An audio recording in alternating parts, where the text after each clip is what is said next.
Bonjour à tous et bienvenue. Représentant plus de 70% de la population, la jeunesse rencontre de multiples difficultés et principalement l'accès à l'emploi. Alors quelles sont les actions menées par les autorités et leurs partenaires au développement? Réponse dans ce numéro de Ça fait l'actualité. La jeunesse demeure une priorité pour l'État de Côte d'Ivoire. À cet effet, ce vendredi 24 novembre, le ministère de la Promotion de la jeunesse, de l'insertion professionnelle et du service civique et l'Agence française de développement organisent la cérémonie de lancement de la phase 3 du contrat de désendettement et de développement, le C2D, intitulé « Programme d'insertion socio-professionnelle et citoyenne de la jeunesse ivoirienne », un reportage d'Ahmed Traoré. Dans le cadre de sa stratégie de relance économique après la crise post-électorale de 2011, le gouvernement ivoirien signe avec la République française, à travers l'Agence française de développement, le C2D, contrat de désendettement et de développement destiné à l'emploi des jeunes. Ce, pour faire face à la problématique du chômage à laquelle fait face cette frange importante de la population. Géré par le BCP, Emploi, sous la tutelle du ministère de la Promotion de la jeunesse, du service civique et de l'insertion professionnelle, ce projet a pour objectif de soutenir et amplifier les dispositifs d'accompagnement des jeunes dont l'âge varie entre 18 et 40 ans. La phase 1 du projet s'étendait de 2013 à 2021 et son budget s'élevait à 10 milliards 200 millions de francs CFA. Initialement prévu pour 18 498 jeunes, ce sont finalement 19 261 jeunes qui en ont bénéficié, soit un score de 104,1%. La phase 2, toujours en cours d'un montant de 21 milliards 800 millions de francs CFA, enregistre 27 111 jeunes à ce jour, soit un taux de réalisation de 90,3%. Au regard de ces résultats satisfaisants et face aux défis importants que représente l'emploi des jeunes, l'État de Côte d'Ivoire et la République française conviennent de la nécessité d'une phase 3 du C2D. Et cette phase 3, intitulée Programme d'insertion professionnelle et citoyenne de la jeunesse ivoirienne, devra profiter à 81 420 jeunes pour un coût de 51 milliards de francs CFA.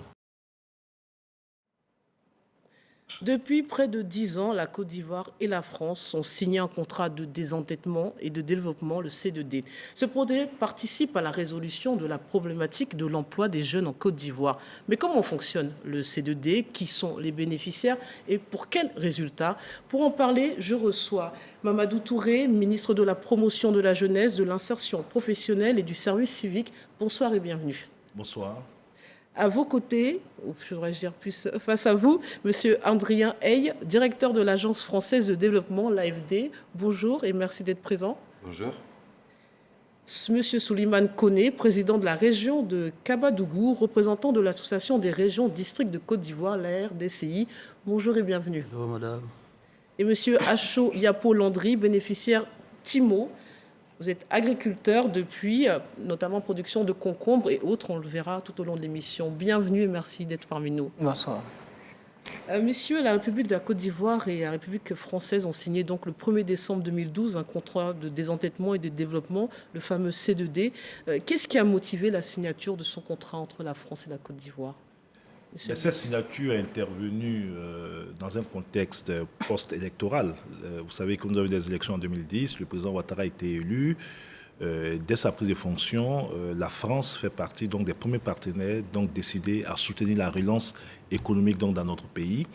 Et pour ce faire, la Côte d'Ivoire s'est engagée donc, à faire annuler sa dette.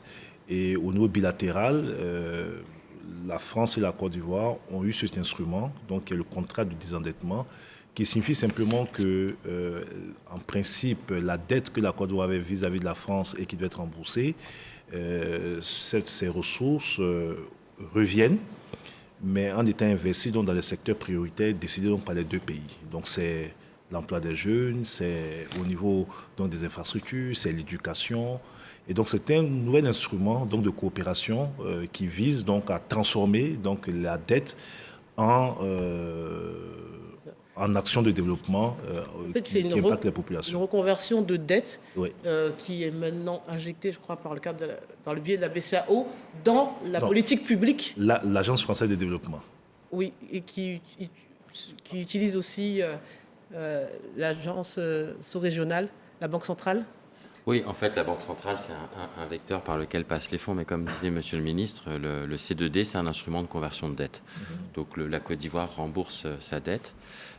Mais au lieu d'être encaissé, entre guillemets, par la France, cet argent, il est affecté sur des programmes et des projets de développement que la Côte d'Ivoire et la France décident conjointement. C'est commun comme mécanisme? C'est pas si commun que ça. Je crois que l'Espagne l'a fait. La France l'a fait pour un certain nombre de pays. Je précise que cet effort s'inscrivait aussi dans l'annulation de dettes qui a été décidée au début des années 2000, mais que ça représentait un effort additionnel de la France qui concernait que sa dette bilatérale qui n'était pas concernée par l'effort global qu'on a appelé l'initiative hippique à l'époque. Justement, l'AFD, l'Agence française de développement, utilise plusieurs mécanismes d'aide. On a notamment le prêt et le don. Qu'en est-il pour le financement du C2D? Alors, le C2D, c'est de la conversion et de l'annulation de dette. Donc, c'est du don, en quelque sorte, si vous voulez, même si le terme est peut-être... Mais effectivement, parmi nos modalités, nous avons à la fois du prêt et des subventions. Donc, ça, clairement, le C2D relève de la deuxième catégorie. D'accord. Monsieur Souleymane Koné, vous représentez finalement l'aspect, on va dire le volet décentralisation de ce projet. Pour qu'on comprenne pourquoi c'est votre échelon régional qui a été choisi, l'insertion professionnelle des jeunes fait partie du domaine de compétences de la région? Tout à fait. La région bénéficie de 16 compétences transférées. Et de cette compétence transférée, il y a le volet promotion de la jeunesse.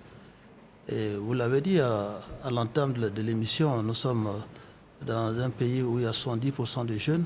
On ne peut pas faire du développement sans s'appuyer essentiellement sur la jeunesse.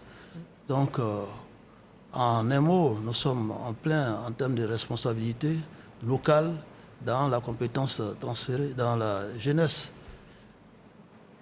Monsieur Acho Yapo Landry, déjà sans indiscrétion, quel âge avez-vous et quel était votre parcours avant de bénéficier d'un des programmes du C2D? C'était quoi votre quotidien, votre vie?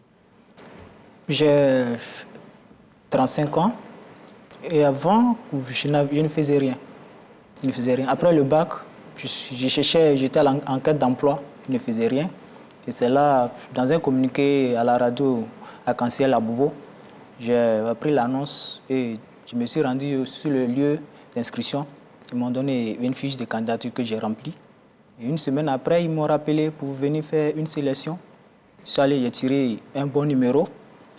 Et quelques jours après, ils nous ont appelé encore parler, ils nous ont visité, ils nous ont fait la vaccination. On nous a équipés, puisqu'on devait travailler dans les gares. Donc ils nous ont donné des gants. On a commencé à travailler. Pendant 6 mois, nous avons travaillé dans les gares d'Abobo. Et après les 6 mois, avec l'épargne que j'ai pu faire, c'est ça que je me suis engagé dans l'agriculture, puisqu'on nous formait parallèlement aux activités de terrain, on nous formait en mettant en gestion des activités en génération de revenus. Donc c'est là que j'ai pris un volet agriculture et j'ai commencé mon activité. Vous dites depuis le bac. On va parler tout à l'heure dans la phase 2, parce que c'est à la faveur de la phase 2 que vous avez bénéficié en 2016, je crois, oui, 2017, oui, de ce programme. Et on va rentrer dans les détails, parce que votre parcours est très intéressant et significatif.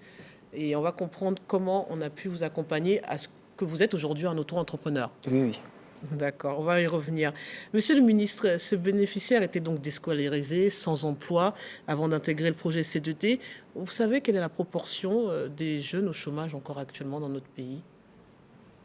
Écoutez, les statistiques sur le chômage, au sens strict du terme, ne reflètent pas la réalité donc sociale des jeunes, puisque le taux de chômage il est très bas, parce que bon, on est sur des standards mondiaux où pour être chômeur, il faut n'avoir pas d'activité, il faut être en situation de travail et être à la recherche d'un emploi.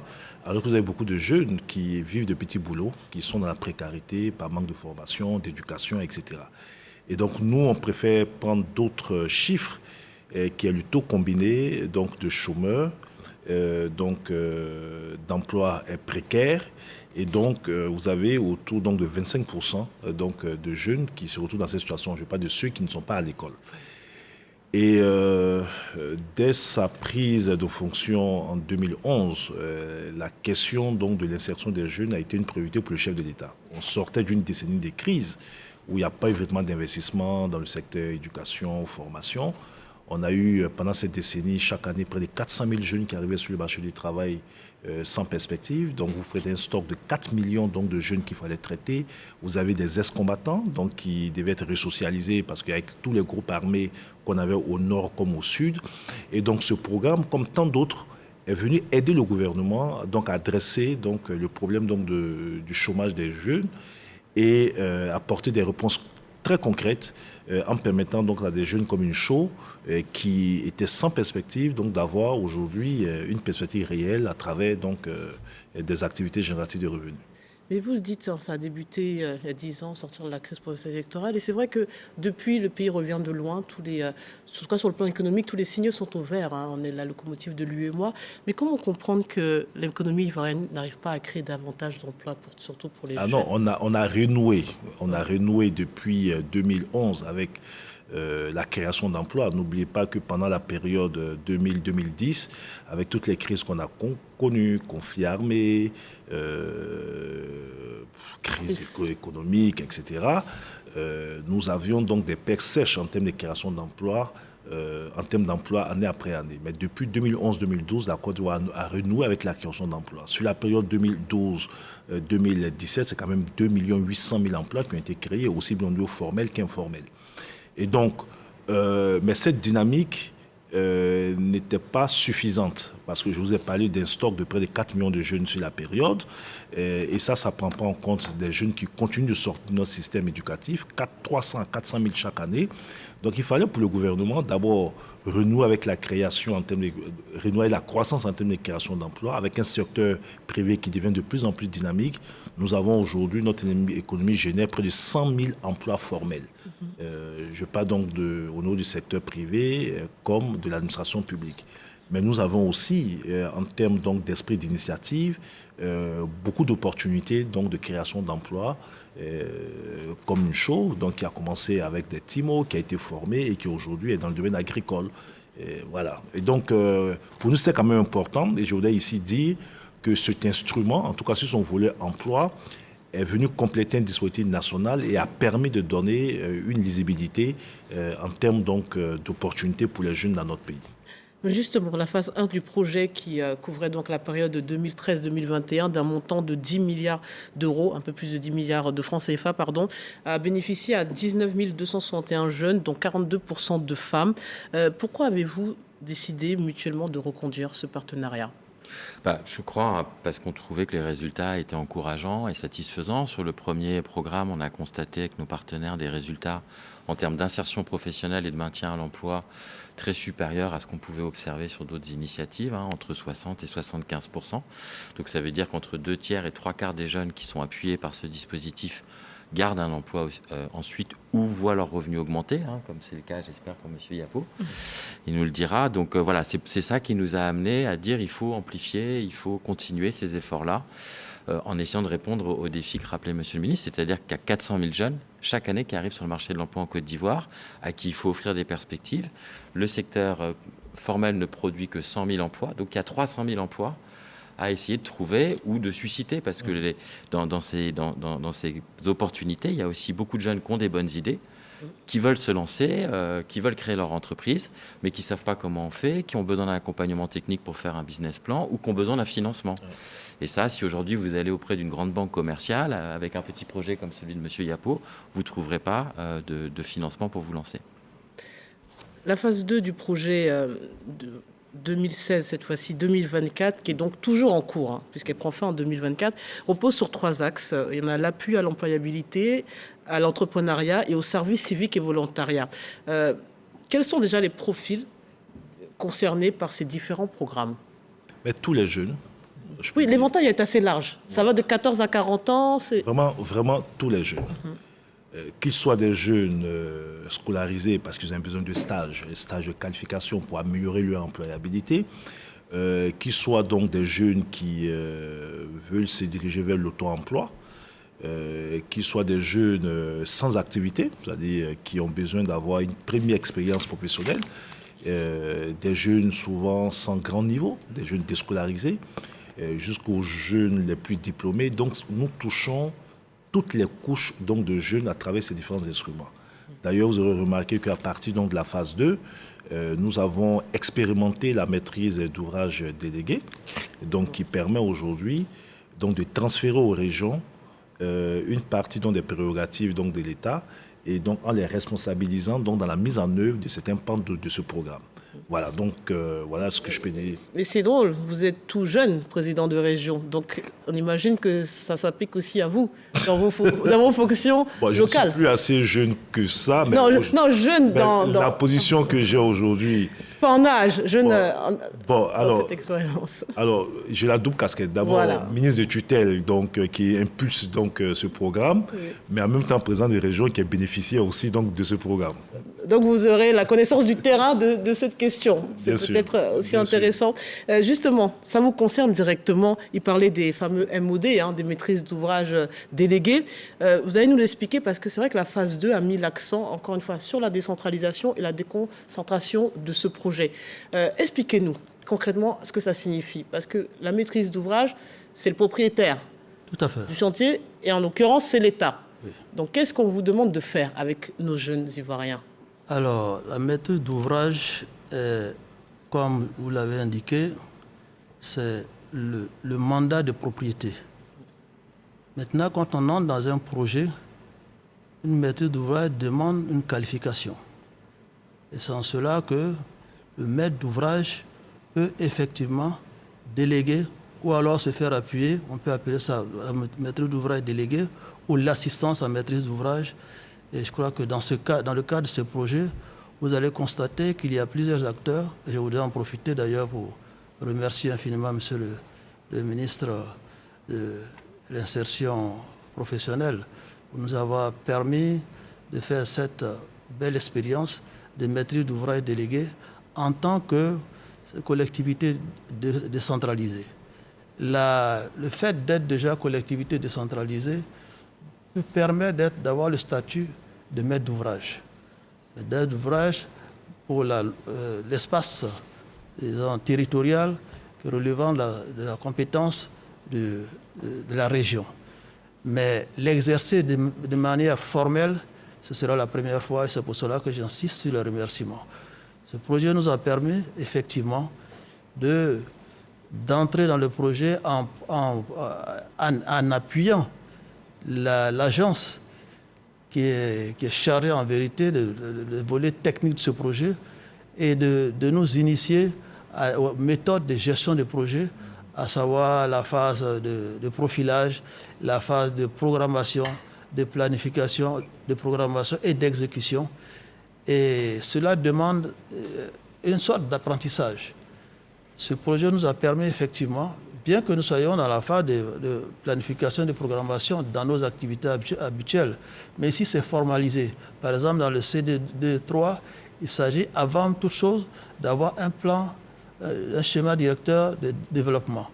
Et ça, c'est quelque chose qui doit être, je dirais, c'est la base même d'une meilleure exécution de la maîtrise d'ouvrage délégué. Je voulais juste ajouter quelque chose. Ce que cet instrument nous permet de régler aussi, parce que bon, beaucoup de jeunes ou beaucoup de personnes s'interrogent sur le fait que bon, ces programmes touchent essentiellement des jeunes en milieu urbain. Mais là, en agissant de concert avec donc, les régions, nous avons fait en sorte que même les jeunes en milieu rural, qui sont les sous-préfectures, etc., soient impactés par les projets d'insertion des jeunes et soient pris en compte. Et la région apparaissait comme le meilleur instrument pour agir et toucher les jeunes. C'est sur toute l'étendue du territoire que ce programme doit être expérimenté, diffusé. Mais j'insiste sur maîtrise d'ouvrage. On veut comprendre, c'est-à-dire qu'un jeune dans votre région qui profite ou bénéficie de ce programme pourra être embauché même si c'est momentanément, par votre entité. Non, en fait, ici, nous sommes dans un programme d'initiation des jeunes à l'entrepreneuriat, à l'entreprise. Nous avons 4 volets essentiellement. Il y a les TIMO, les travaux à haute intensité de main-d'œuvre, il y a l'activité générative de revenus, il y a le MPE, c'est-à-dire les micro et petites entreprises, et il y a le volet, le quatrième volet qui permet, là, avec c'est l'association villageoise d'épargne de crédit. C'est donc des modules qui permettent aux jeunes de s'initier à la gestion d'abord des ressources, à l'initiative personnelle pour arriver au bout du projet à être autonome en termes de financement, mais aussi également en termes d'activité. Et ce n'est pas une embauche qui est intégrée, ce n'est pas des jeunes qu'on intègre au niveau du conseil régional, mais c'est un accompagnement pour insérer les jeunes à l'activité économique et sur tous les secteurs. C'est quand même important de préciser, puisque bon, on fait un peu de pédagogie, surtout pour les jeunes qui nous écoutent et les populations. Ce qu'il essaie de dire, c'est que quand vous prenez le programme des TIMO, les travaux à haute intensité de main-d'œuvre, des jeunes sont mobilisés dans les sous-préfectures, dans les villages ou même en ville pour des travaux communautaires. Et donc, ils aident donc, à faire donc, des travaux qui ont un impact sur l'environnement, etc. Et ces jeunes reçoivent sur 6 mois un pécule, ils épargnent donc une partie de ce pécule, comme lui, comme une chaux, et juste après, ces jeunes, donc sur la base de leur épargne, sont insérés. Vous avez des jeunes qui sont entrepreneurs, donc des jeunes qui vont directement au conseil régional pour solliciter des financements qui vont de 1 million à 5 millions de francs CFA pour entreprendre des projets. Mais il faut qu'ils soient formés. Donc, ils contractent donc avec des structures qui les aident donc à former ces jeunes. Le plan d'affaires des jeunes est aidé en termes d'élaboration. Et une fois que ça c'est OK, les jeunes donc peuvent être financés. Maintenant, pousser les populations à épargner et à financer des projets sur les AVEC. Donc je veux qu'on reste sur des choses très concrètes. Donc oui, c'est ce que le conseil régional n'embauche pas les jeunes, comme il est dit, au sein du conseil régional, mais aide les jeunes à avoir donc des activités sur leur ressort territorial. Et ça participe aussi à la cohésion forcément sociale. Parce qu'ils vont, parfois, on va prendre votre exemple, balayer les rues, les trottoirs, les endroits clés de votre localité. Tout à fait. Donc ça rend service aussi à vos concitoyens. Okay, tout à fait. Pour ce qui concerne les travaux à haute intensité de main-d'œuvre, on a fait de l'entretien routier un élément clé. Ils ont appris à entretenir, à déboursailler les abords de la route. Et comme le dit Monsieur le ministre, à partir de ces ressources, ils se sont reconvertis sur d'autres secteurs tels que le commerce et également d'autres activités qui sont la cordonnerie, l'artisanat, etc. Alors, on a un exemple concret sur le plateau et vous avez bénéficié justement de ce programme de TIMO. Alors, vous entendez l'annonce à la radio, vous réagissez, vous rendez dans l'agence emploi jeune de votre quartier, c'est ça? C'est à la mairie. À la mairie, vous êtes rendu à la mairie d'Abobo. Et là, on vous a équipé et vous avez fait quoi? Vous avez travaillé dans les gares routières. Les gares, oui. On a enlevé les ordures, on a fait le curage des caniveaux, l'entretien des gars, sensibiliser aussi les jeunes et la population, les passants, de ne pas jeter les sachets, puisqu'on devait entretenir les gars. Mais si on entretient qu'après on vient jeter, on faisait la sensibilisation aussi, comment faire le recyclage des sachets. Donc on avait les plastiques qu'on prenait, qu'on mettait les sachets dedans pour transporter. Pour ne pas que ça encombre encore le coin qu'on vient de... Mais ça ressemble un peu à des travaux d'intérêt généraux, puisqu'il y a une utilité pour la collectivité. Vous gagnez combien sans indiscrétion tous les mois avec ce travail? En un mois, on avait 50 000. Vous gagnez 50 000 francs par mois. Oui. Ça a duré combien de temps? C'est limité dans le temps, généralement ça dure 6 mois. 6 mois, c'est ça? 6 mois. Et donc pendant ces 6 mois, vous économisiez sur vos 50 000 francs. Oui. Voilà. Mais ça veut dire quand même qu'il y avait une volonté aussi de votre part. Oui. J'avais la volonté d'entreprendre après, puisqu'il y avait un délai. Le projet faisait 6 mois, donc je sais qu'après ça, je ne vais pas pouvoir bénéficier de 6 mois encore. Il fallait que je fasse autre chose pour laisser la place à ceux qui n'ont pas bénéficié de ça et les sensibiliser aussi pour qu'ils puissent s'intégrer. Donc j'avais autre chose en tête après les TIMO. C'est ce qui m'a permis de faire l'agriculture, puisque j'avais été déjà formé pendant les 6 mois là en agriculture. Donc j'ai opté pour le volet... Vous avez été formé pendant aussi... Pendant les 6 mois, on faisait, oui, il y avait un temps pour le balayage Et un temps aussi. C'était comment pour la les journées? formation. C'est le matin, on travaille, l'après-midi, on est à l'école. Comment ça se passait concrètement? Oui, oui, le matin, on va pour les balayages. Mais il y De avait quelle heure à quelle heure? on partait de... Bon, on se rassemblait à 7h, on commençait à 7h30, jusqu'à midi, on avait fini. Donc, de l'après-midi, on partait faire les formations sur les lieux où on travaillait, pour ne pas trop se déplacer. On partait nous former en gestion d'HGR, comment faire l'auto-emploi. Donc, c'est dans ça, bon, quand j'ai fini, automatiquement, je me suis orienté sur l'agriculture. J'avais déjà des notions. Vous avez pu économiser combien au bout de 6 mois? Au bout Pour de 6 démarrer mois, votre activité? bon, je n'ai pas la somme exacte, mais bon, ça tournait autour de 120 000, 130 000 comme ça. Et vous avez fait quoi avec cet argent? C'est là que je suis allé prendre une parcelle pour pouvoir faire... Quand j'ai commencé par la salade, c'était ça qui était un peu plus rapide et puis il n'y avait pas trop de souffrance dedans. Donc j'ai commencé un peu. J'ai vu, j'ai mis, bon, la salade, ça s'accompagne de quelque chose. Donc j'ai fait concombre un peu à côté et je vois que ça prenait. Arrivé un moment, je voyais que la clientèle s'intéressait à mes produits. Je ne pouvais pas gérer moi seul. Donc j'ai pris une personne pour mettre à côté de moi pour qu'on puisse travailler ensemble. Et je voyais que les clients aussi devenaient nombreux. Donc j'ai pris une deuxième personne. Actuellement, nous sommes 3. Et dans ce sens, je remercie Monsieur le ministre. Et par son appui, j'ai pu agrandir mes activités en me donnant une enveloppe. Ça me permet aussi de pouvoir payer normalement ceux qui sont au point. Vous gagnez combien actuellement? Actuellement, ma vente, ça va 300, 400 000, puisque je fais la récolte. Vous êtes passé de 2 fois par 30 mois. à 50 000 par mois à 300, 500 000 par mois. Oui, oui. Félicitations. Alors, je veux quand même préciser, oui, donc ce sont des guichets. Donc nous avons plusieurs guichets. Un jeune qui a eu un niveau scolaire, qui ne faisait rien du tout et qui avait besoin d'être intégré dans le tissu économique, qui a accepté, parce que c'est important, de faire donc ce travail de balayage, parce que beaucoup de jeunes n'acceptent pas donc de le faire, qui a pu épargner une partie des ressources, qui a été formé pendant sa formation en entrepreneuriat, qui entreprend donc dans l'agriculture, mais qui passe à un deuxième guichet, parce que ce n'est pas le ministre qui lui donne, c'est l'État. Voilà. Et donc, il passe à un autre guichet, donc il a accès à un autre niveau de financement qui lui permet donc d'amplifier.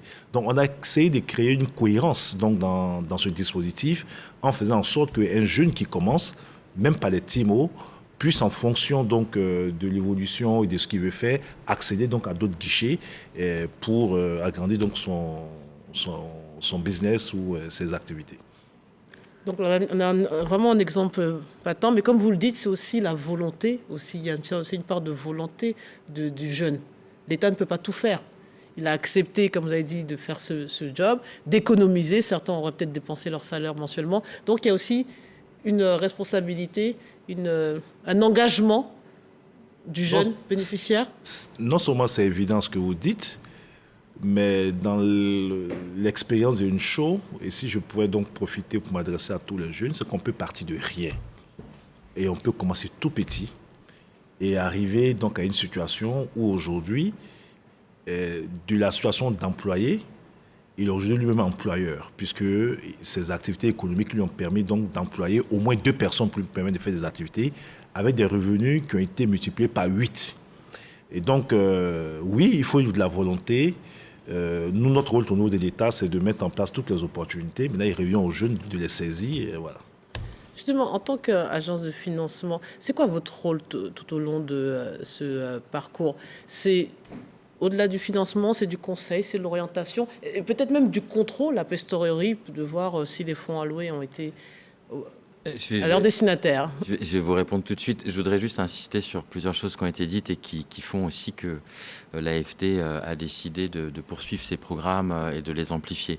Ce qui est intéressant, c'est que c'est un programme qui concerne tous les jeunes sur tout le territoire ivoirien. Il n'y a pas de distinction de sexe. J'en profite pour dire que la moitié des bénéficiaires sont des jeunes filles, des femmes, c'est important de le dire. Il n'y a pas de distinction d'origine géographique, il n'y a pas de distinction de conditions sociales. Tout à l'heure, M. le ministre parlait de jeunes déscolarisés, ça va même plus loin. Ce programme, il a permis aussi de réinsérer ce qu'on appelle les microbes, par exemple, à Abidjan. Donc des enfants des rues qui sont en rupture familiale, qui sont en rupture avec la société. Mais là, c'est justement, je disais tout à l'heure, là, c'est l'aspect service civique plus que On va- le volontariat. Oui, mais que- comme me disait M. le ministre, ce qui est intéressant dans ce programme, c'est que on pourra vous dire ce qui est fait sur le volet service civique et engagement citoyen, qui est très intéressant aussi, mais c'est les passerelles qui sont faites entre les guichets. C'est quelqu'un qui fait un stage TIMO peut le lendemain ensuite s'adresser au même dispositif pour avoir un petit pécule pour lancer son entreprise et pour avoir un accompagnement pour l'aider à lancer cette entreprise. Ça, c'est intéressant. C'est ce côté intégré, holistique, qui vise un petit peu toutes les dimensions qui est intéressant. La deuxième chose qui est intéressante dans ce programme et originale, c'est qu'il a été confié de plus en plus, ça va être encore plus le cas avec la nouvelle phase qu'on lance, aux régions. Et ça, c'est intéressant. Pourquoi ? Pas parce que, voilà, pas par principe, mais parce que les régions, les collectivités sont les mieux placées pour connaître les contraintes, les spécificités de chaque territoire, les besoins économiques. Les besoins que vous avez dans votre région, Monsieur le Président, ne sont pas les mêmes que ceux qu'on a à Bobo ou à Abidjan. Donc ça, c'est intéressant aussi parce que on s'adresse à un niveau qui est le plus proche possible des bénéficiaires et du terrain. Alors j'entends ce que vous dites, mais pour l'instant, ça ne concerne pas les 31 régions. Ah, si, Ça va les concerner. Avec Ça, la phase voilà. 3, Voilà. vous avez eu quand même une phase pilote donc, qui a touché une dizaine donc, de régions. Ça va progressivement. Voilà, et là, avec la phase 3, puisque bon, dans la dynamique de l'année de la jeunesse, nous avons conçu un programme jeune du gouvernement avec donc l'appui important de certains partenaires au développement. Et comme ça a été dit par le directeur de l'AFD, là, vous passez pour la phase 2 donc d'un financement de 21 milliards de francs CFA à la phase 3 à près de 51 milliards de francs CFA. Donc de 27 000 bénéficiaires, on passe à près de 90 000 bénéficiaires. Et donc dans cette phase, en complément avec donc un autre financement de la Banque mondiale, les 31 régions seront touchées donc dans le cadre de la maîtrise d'ouvrage déléguée. D'accord. Sont touchées puisque certaines régions ont déjà commencé donc, à recevoir donc, les ressources pour mettre en œuvre les activités pour les jeunes. Et peut-être pour répondre à la question que vous me posez initialement, le rôle de l'AFD, c'est pas simplement d'apporter des financements, que ce soit sur ce programme ou sur d'autres, c'est qu'on apporte aussi, si c'est souhaité, une expertise, un accompagnement technique. Et par ailleurs, on a mobilisé sur ce programme des opérateurs et des partenaires français, à la demande de la Côte d'Ivoire. Donc vous avez Pôle emploi, vous avez France Volontaire, vous avez France Initiative, sur tout le volet prêt d'honneur, etc. Et l'idée, c'est aussi de faciliter les échanges entre pairs. C'est pas simplement que ces opérateurs français apportent un appui technique, c'est aussi qu'ils s'enrichissent de ce qui est fait en Côte d'Ivoire et de ce qui est constaté en Côte d'Ivoire en termes de résultats, etc. Donc c'est vraiment un échange aussi qui est organisé avec l'AFD Facilite. Ça, c'est le financement, l'accompagnement, mais est-ce qu'il y a un contrôle de votre part ? Bien sûr qu'il y a un contrôle. En fait, sur tous les projets qu'on finance, il y a des audits qui sont prévus en général chaque année. Il y a des évaluations à mi-parcours, en fin de parcours. Et donc, ces audits sont conduits de manière indépendante. Les résultats sont soumis en l'espèce à l'État de Côte d'Ivoire et à l'AFD en tant que financeur. Et donc, en fonction de ces audits, il y a des irrégularités qui sont constatées, ce qui arrive. Il y a des dépenses parfois qui sont considérées comme inéligibles. Et bien, dans ces cas-là, on les traite et elles font l'objet d'un remboursement, par exemple, etc. C'est vrai qu'on a beaucoup parlé de l'aspect décentralisé auquel vous tenez pour pouvoir couvrir toute l'étendue du territoire, mais il y a aussi l'aspect côté concentré, notamment avec l'agence emploi jeune, qui est peut-être l'outil, le principal outil. Il a entendu l'annonce, mais il est parti à la mairie, pas à l'agence emploi jeune. Quel est le rôle précisément de cette institution dans tout ce mécanisme ? L'agence emploi jeune, c'est le guichet unique mis en place par l'État de Côte d'Ivoire pour accompagner les jeunes dans leur parcours donc d'insertion professionnelle. L'agence emploi jeune donc travaille pour collecter des offres de stage, pour mettre des jeunes en stage. L'agence emploi jeune collecte aussi des offres de formation, donc à courte durée. L'agence emploi jeune travaille beaucoup avec beaucoup d'autres structures, l'AGFOP, le FDFP, Côte d'Ivoire PME, qui interviennent selon donc l'activité qui est menée. L'agence emploi jeune finance aussi donc au niveau de l'entrepreneuriat. L'agence emploi jeune travaille avec donc les communautés territoriales. Vous aurez de plus en plus de jeunes qui iront donc au sein des mairies parce qu'au sein de chaque commune, nous avons un guichet emploi qui est issu donc d'une collaboration entre l'agence emploi jeune et les communes. Toutes les communes ont mis à disposition des locaux pour que sur le ressort communal, les jeunes puissent avoir donc un endroit où ils peuvent donc venir prendre les informations, s'inscrire, etc. pour des programmes. Donc cette proximité ou cette volonté d'agir en commun avec donc les collectivités territoriales, que ce soit les régions et les communes, c'est une orientation que nous allons renforcer de plus en plus. Justement, on va s'intéresser à la phase 3. Alors, elle se chevauche, c'est phase 2 et 3, puisque la phase 2 est en cours, elle doit prendre fin en 2024. Et la phase 3 débute. Il y a la signature qui a eu lieu au mois de mai, des affectations, la convention en tout cas de financement. Et demain, il y aura la cérémonie de lancement. Avec le Premier ministre qui sera présent et qui va lancer officiellement. Alors là, ça se chevauche. Hein. Oui, nous sommes quasiment à la fin donc, de la phase 2 et ça a été dit par donc, le directeur de l'AFD, vu les résultats probants qui ont été obtenus. Je voulais rappeler que pour la phase 1, quand même, le taux d'insertion des jeunes est de 62%. Et donc, avec des résultats très concrets, nous avons estimé aussi que dans la dynamique de passage à l'échelle, puisque le gouvernement, et surtout en cette année de la jeunesse et pour les années à venir, veut traiter un plus grand nombre de jeunes donc, dans ces programmes, nous avons donc dans le cadre des négociations dans le cadre du CDD 3, donc convenu de lancer dès cette année donc cette phase 3 pour donner un contenu concret aussi à cette année de la jeunesse. C'est la question que je me demandais en préparant l'émission. Est-ce que c'est un hasard de calendrier ou c'est une volonté manifeste d'intégrer ce programme dans l'année de la jeunesse souhaitée par le président? Non. C'est-à-dire qu'il y a eu d'abord donc, les négociations pour aboutir donc, au CDD 3. Ces négociations ont pu aboutir. Il n'y a pas que le secteur emploi jeune, éducation, etc., donc de façon globale. Et nous avons souhaité que le CDD 3 puisse commencer donc, en cette année de la jeunesse. Et nous avons fait diligence avec l'Agence française de développement et je me réjouis donc, que la convention a été signée le 12 mai et que le Premier ministre puisse lancer officiellement donc, ce programme qui, je rappelle, va toucher près de 90 000 jeunes les 3-4 prochaines années. Mais justement, quoi doit-on attendre demain pour cette cérémonie? Il y aura des conventions notamment avec la RDCI et donc les districts et régions de Côte d'Ivoire. C'est pour ça que je vous disais qu'il n'y en avait pas. J'avais écrit 21, moi j'ai eu 21 conventions. Vous confirmez? Ou il y en a plus depuis? 24. 24 maintenant, mais on a quand même 31 régions. Donc vous le disiez, monsieur le ministre, progressivement? Non, je vous explique. C'est-à-dire que vous avez des régions qui sont entièrement financées par le PGDEC. Et vous avez des régions qui sont financées entièrement par l'Agence française donc, de développement, dans le cadre du CDD. Et vous avez des régions qui ont des financements mixtes, en partie par le programme PGDEC et en partie par le CDD. Et donc, vous verrez que parmi les 24 régions qui vont signer demain, certaines le sont pour la première fois en totalité par le CDD, mais d'autres régions ont déjà un financement PGDEC et viennent prendre un complément donc, avec le CDD. D'accord, donc ça concerne toutes les régions. Les 31 régions. C'est des spécificités. Alors, au mois, le 16 mai, nous avons signé avec la Banque mondiale pour 24 régions. Et aujourd'hui, avec le complément de financement pour certaines régions et le début de financement pour d'autres régions, avec la cérémonie de demain, les 31 régions de notre pays seront couvertes par le dispositif d'insertion sur financement AFD, Banque mondiale. Mais demain, qu'est-ce qu'on célèbre finalement? C'est l'effectivité de cette phase 3? Écoutez, je pense que... Est-ce que c'est-à-dire que demain après-midi... Il y a les 10 ans donc, du CDD. Oui, il y a ça aussi, effectivement. Je pense que bon, le programme, de facto, il a déjà, comme l'a rappelé M. le ministre, la convention a été signée en mai. Nous, on a présenté le projet à notre conseil d'administration en décembre l'année dernière. Le projet, il est déjà en cours, en fait. Comme la deuxième phase, elle est quasiment achevée aujourd'hui. Demain, je pense que ce qui était important, c'était d'avoir ce moment avec les régions et de valoriser le fait que ces financements de l'État sont confiés aux régions en grande partie. Moi, je pense que pour les raisons que j'ai dites tout à l'heure, c'est important. C'est aussi une manière de mettre en avant les résultats qui ont été obtenus. Et puis, c'est aussi une manière de dire, voilà ce qu'on va faire de plus ou de mieux, parce que l'idée, c'est toujours d'apporter des améliorations et d'informer et de faire en sorte... Exactement.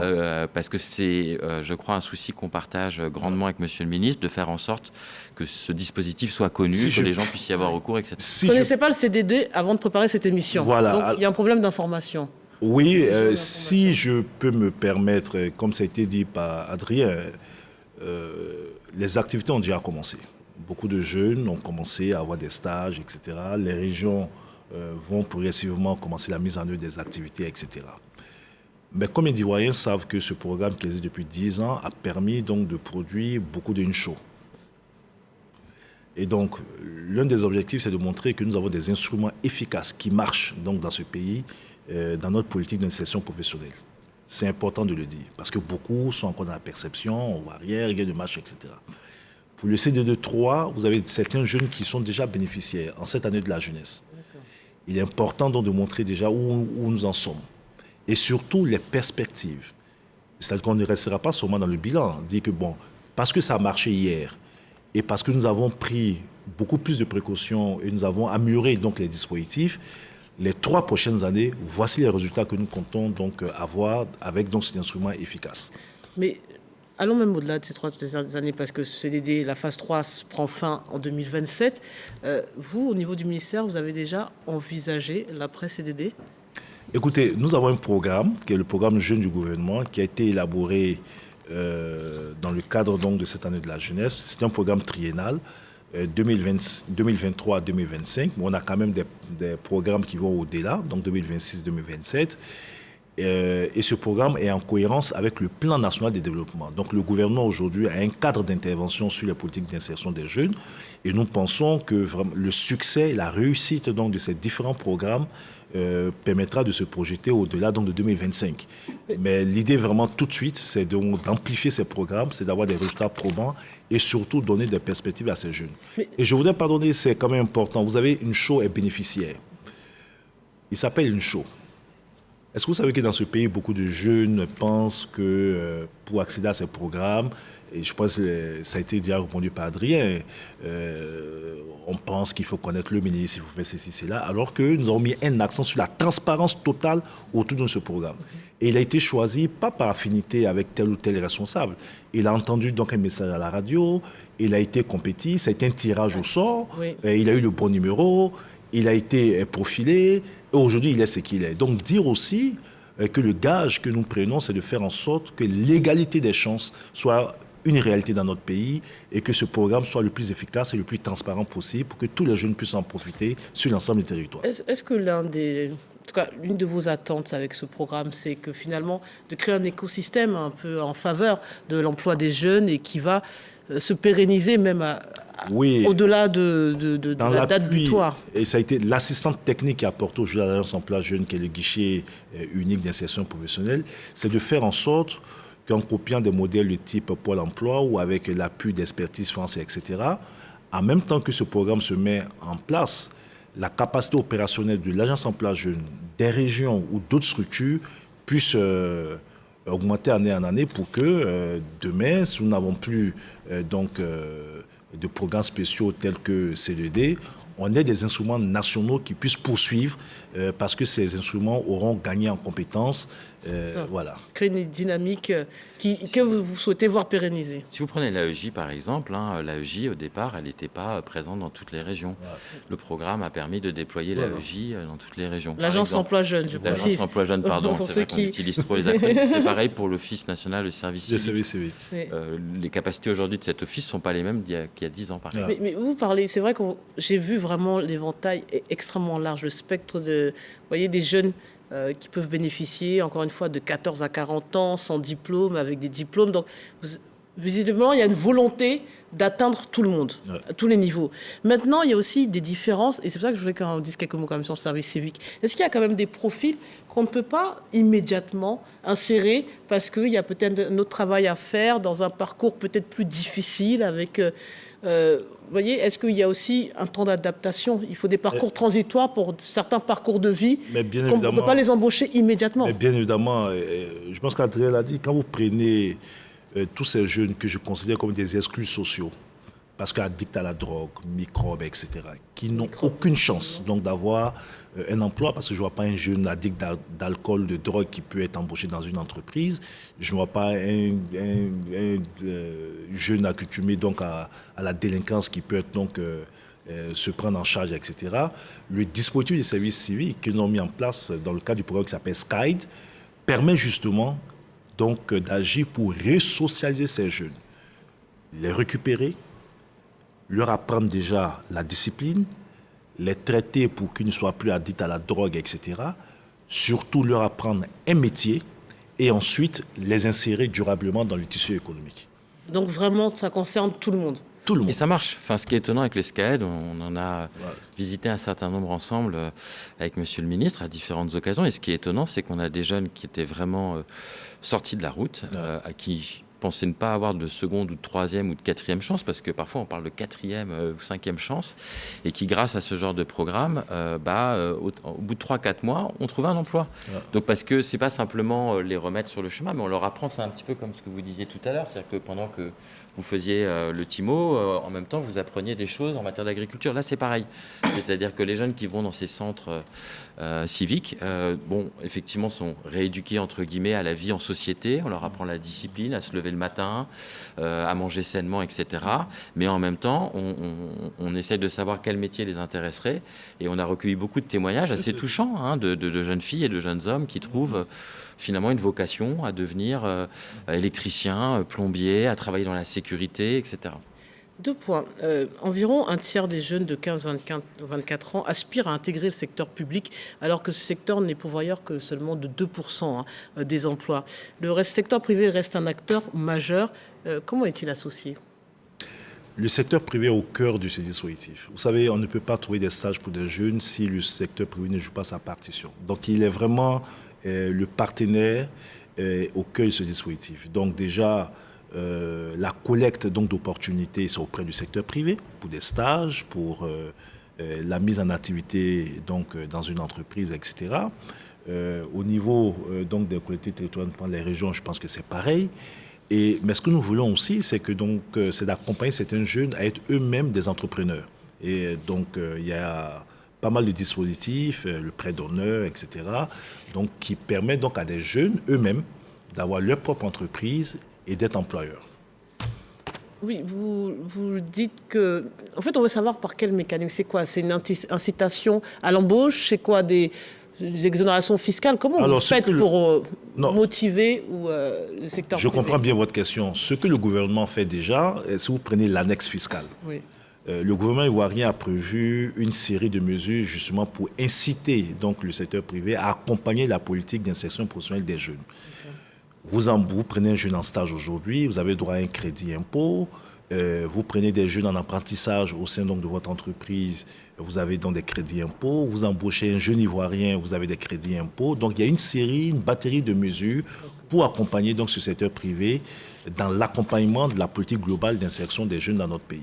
Donc une politique incitative aussi. Oui. Intégrer la jeunesse. On ne minimise pas tous les efforts fournis, on ne minimise pas la joie des bénéficiaires et l'impact dans l'entourage et dans la vie des individus. Mais au regard de tous ces efforts quand même fournis, on a le sentiment que ça peut paraître un peu marginal par rapport à l'ampleur de la problématique du chômage des jeunes, sans remettre en cause l'effort qui est fourni. Oui. Même si on nous dit que ça atteint 87 000 personnes par là, 19 000 ici, même tout nombre cumulé, on a le sentiment que c'est une goutte d'eau dans l'océan. Oui et non. 22 millions d'habitants dans notre pays sur les 30 millions au moins de 35 ans. 14 millions de personnes sont des actifs dans notre pays. 300 à 400 000 jeunes arrivent tous les ans sur le marché du travail. Donc, on ne nie pas les défis. C'est d'ailleurs pour cela qu'en dépit de tous les résultats obtenus, le chef de l'État, dans sa volonté politique, a souhaité que oui, effectivement, il y a eu des résultats probants, mais ça reste encore insuffisant au regard des énormes défis que nous avons. D'où la nécessité d'amplifier et de mieux coordonner les initiatives non gouvernementales pour toucher ces jeunes. Et d'aller rechercher toujours des opportunités dans les secteurs prioritaires, agriculture, économie numérique, etc., pour donner des opportunités à cette jeunesse. Et vous verrez bien que le programme Jeunes du gouvernement vise à impacter 1 500 000 jeunes à l'horizon 2025. Donc ça montre déjà cette volonté. Mais les 1 500 000 jeunes, ça sera les près de 100 000 jeunes qui seront mis en activité grâce au financement obtenu avec le gouvernement français à travers l'instrument, le CDD. Ça sera l'appui de la Banque mondiale, ça sera l'appui de la BAD, ça sera aussi des initiatives au niveau national. Donc c'est la conjugaison de tous ces financements et de toutes ces initiatives qui vont nous permettre d'atteindre les 1 500 000 jeunes et ça sera beaucoup plus significatif. Mais si vous prenez individuellement, effectivement, ça peut paraître peu significative par rapport aux normes globales, mais il faut voir les choses de façon plus transversale. Et la mise en commun de toutes ces initiatives nous permettra donc d'impacter beaucoup de jeunes dans notre pays. Je pense que l'idée, c'est aussi d'avoir, si je peux me permettre, Allez-y. c'est aussi d'avoir un effet d'entraînement. C'est-à-dire que tout ne peut pas venir de l'initiative publique. Ouais. Mais en montrant que ça marche, et c'est pour ça que les témoignages sont importants, c'est pour répondre à votre question tout à l'heure, c'est aussi pour ça qu'il y a cette cérémonie demain. Et c'est pour ça qu'un des enjeux pour nous, collectivement, aujourd'hui, c'est aussi de faire en sorte que les bénéficiaires de ce programme, donc les jeunes, soient les meilleurs ambassadeurs de ce programme. Que ce soit eux qui témoignent, que ce soit eux qui soient au cœur du projet, pour donner envie à d'autres de faire la même chose, en fait. C'est pour ça que je et concrètement, un jeune bénéficiaire, mais qui arrive à employer 2 personnes. Oui. Voilà. Boule de neige. Moi, il me disait à l'antenne, c'est pour ça que je veux lui laisser le mot de la fin, mais quand même un dernier mot, monsieur le président du conseil régional de Kabadougou. Qu'est-ce que ce projet a changé dans votre localité? Qui en a bénéficié? Combien de jeunes? Il y a 2800 jeunes en gros, En combien de temps? en 5 ans. 5 ans qui ont 5 ans. bénéficié? Et les besoins sont énormes sur le terrain. Énormes sur le terrain. Et c'est pour cela que, bon, bien sûr, quand on parle d'une goutte d'eau dans la mare, mais quand la goutte d'eau tombe dans la mare, les cercles concentriques s'épandent. Et finalement, on finit par régler le problème. Pour ça, pour dire qu'à partir du moment où, au niveau de la structuration de la gestion des projets, il y a une implication de toutes les parties prenantes. Ça permet de rendre durable le projet. Et au niveau des conseils régionaux, l'avantage que nous avons eu, c'est de participer en tant que maître d'ouvrage délégué. Mais en même temps, ça nous a permis, dans ce fonctionnement-là, de voir la possibilité de mettre en place une cellule interne, puisque il y a une cellule de projet que nous constituons dans le cadre de ce projet-là. Et il s'agit maintenant de renforcer les capacités en interne pour qu'on puisse prendre le relais, bien sûr, en appui aux différents programmes du gouvernement. Pour moi, vraiment, on est dans la bonne dynamique. On devrait pouvoir régler ce problème-là progressivement. C'est déjà la fin de cette émission. Je voudrais laisser quelques mots, rapidement, s'il vous plaît, à l'entrepreneur, pour inciter les jeunes à suivre, si ce n'est votre parcours, en tout cas, à intégrer l'un de ces programmes. Quelques mots, c'est vous qui avez le mot de la fin. Je voudrais profiter pour remercier le président de la République, son Excellence Alassane Ouattara, le ministre de la Jeunesse et le CDD qui nous donnent cette opportunité pour avoir ce genre de projets.